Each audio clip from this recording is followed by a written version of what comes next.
Buddy, remember to brush your teeth before you go to bed. Yes, Dad. My teeth seem fine. I'll just get brushing tonight.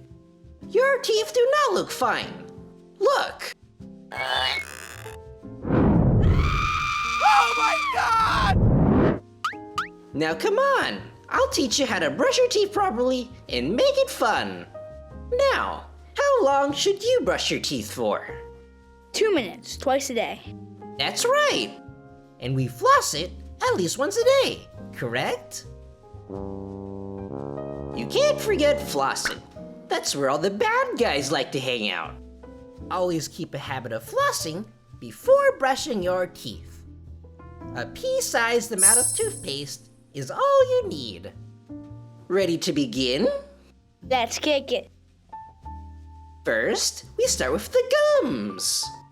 You want to aim the toothbrush at a 45-degree angle to get the most out of your gums and teeth. Circular motions over each tooth is all you need. And make sure to be gentle. No need to go hard on your teeth. Next, we brush the outer parts of our teeth. Once again, circular motions for each tooth.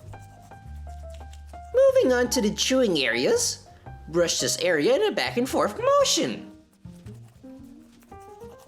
Next, we brush the inside of our teeth, going back to circular motions. Now we repeat on the bottom. Outer parts, chewing parts, and inner parts. Once you're done with your teeth, don't forget to brush your tongue. That helps to remove the stinky breath you've got in the mornings. And that's it. 2 minutes does feel like a long time though. You could use a timer to help you keep time. Or, to make brushing fun, you can try watching something or listening to music. Looking fresh.